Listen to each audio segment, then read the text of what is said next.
بسم اللہ الرحمن الرحیم۔ باتیں تو تھوڑی آ گئی ہیں، لیکن جیسے یہاں پر باتیں آئی کہ انسان کے جانے کے بعد احساس ہوتا ہے کہ جو شخص ہمارے درمیان میں موجود تھا وہ ہمارے لیے کس طرح سے تھا۔ زندگی میں ایسے بہت سارے مواقع آتے ہیں کہ جس میں آدمی انسان اپنے آپ کو سب سے کمزور،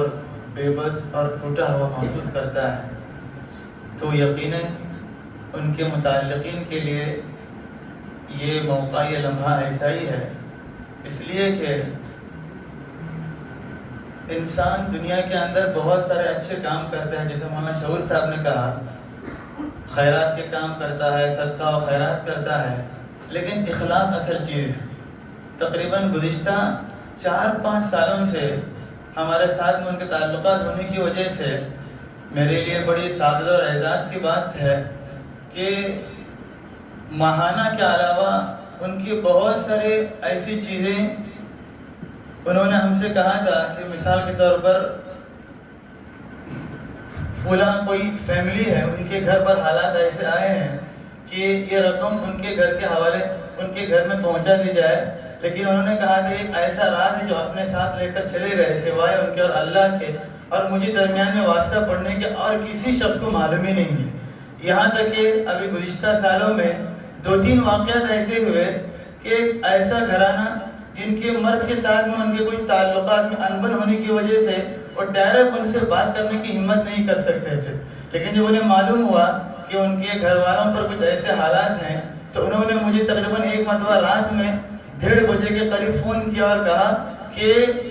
کہیں پر بھی میرا نام نہ آئے، اس لیے کہ وہاں پر بھی دوسرا مسئلہ ہو جائے گا، اور کہا اتنی بڑی رقم میں اللہ کے گھر میں بیٹھ کر کہتا ہوں کہ آپ تصور بھی نہیں کریں گے، کہا کہ چپکے سے کل صبح کسی حالت میں ان کے فلاں آدمی یا ان کے گھر تک پہنچا دینا ہے۔ ایسے کئی سارے واقعات ہیں، پوری لسٹ آپ یقین نہیں کریں گے۔ مسجدوں کے تعلق سے بات آئی،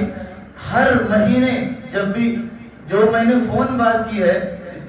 سب لوگ جانتے ہیں کہ شاید میں نے زندگی میں جتنا ان سے فون پر بات کیا ہے آئندہ 10-15 سالوں میں بھی ان سے بات نہ کروں، اس لیے کہ میرے دوست آپ جانتے ہیں کہ مجھے فون ڈائریکٹ بات کرنے سے گویا کہ ایک چڑ ہے۔ میں اپنے دوستوں سے کہتا ہوں کہ مجھے واٹس ایپ کے ذریعے سے بات کریں، میرا ایک مزاج ہے، لیکن جتنا میں نے ان سے فون پر بات کیا ہے یقین نہیں کریں گے 1-2 دن میں اگر نہیں ہوتا تھا تو وہ کہتے تھے کیا معاملہ ہے، فون نہیں آیا ہے۔ اپنے متعلقین کے ساتھ میں اتنا ان کا لگاؤ تھا، اتنا ایموشنل اٹیچمنٹ تھا، ہم تصور بھی نہیں کر سکتے۔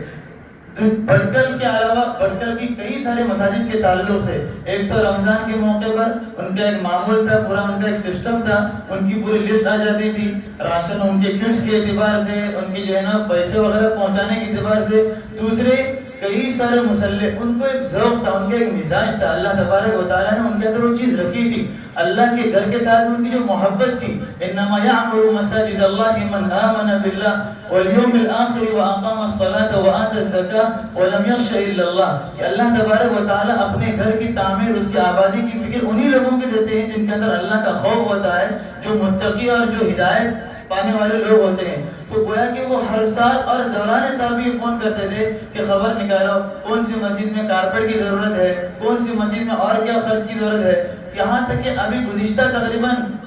1-2 سال سے تو ان کے اندر میں یہی فکر سوار تھی کہ وہ کہتے تھے کہ ایسا کوئی ٹھکانہ ہو جہاں پر لوگ ہمیشہ نماز پڑھے اور وہ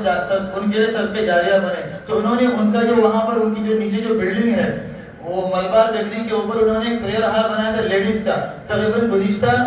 2 سالوں سے وہاں پر تراویح کا نظام بنایا، پھر روزانہ فون کرتے تھے کہ کتنے لوگ آئے ہیں مجھے فوٹو ڈالو، کتنے لوگ آئے ہیں مجھے ویڈیو بنا کے ڈالو، کون وہاں پر حفاظ تراویح سنا رہے ہیں، اچھا لوگ کیوں کم آ رہے ہیں، ایک کام کرو۔ یہاں تک انہوں نے کیا گزشتہ سال کے لوگوں کو آنے کی ترغیب دے دی، کہا کہ وہاں پر جو ہے کھانے پینے کا سامان رکھو، مجھے فون کر کے کہا کہ وہاں پر جو ہے پینے کی چیزیں رکھو تاکہ کسی بہانے لوگ آ جائیں۔ پھر بھی جو ہے نا انہوں نے بازار میں جو لوگ رہتے تھے ان کی نماز کے لیے، عورتوں کی نماز کے لیے وہاں پر جو ہے نا جگہ رکھی، پھر کہا کہ مجھے ایک مسجد بنانی ہے اپنے جو ہے نا والدین کی صدقہ جاریہ کے لیے، اور پھر اسی کے تعلق سے باتیں ہو رہی تھی اور اسی کے تعلق سے سوچتے تھے، باتیں کرتے تھے۔ ابھی انتقال کے 1 دن پہلے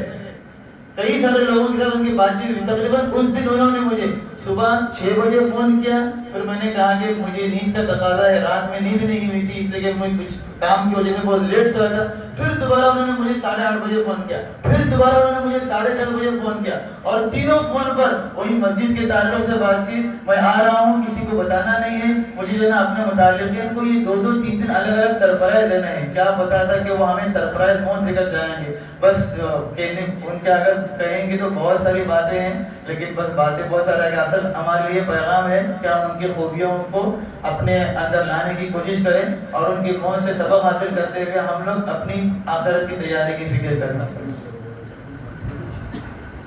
جزاکم اللہ۔ ان کے بھائیوں میں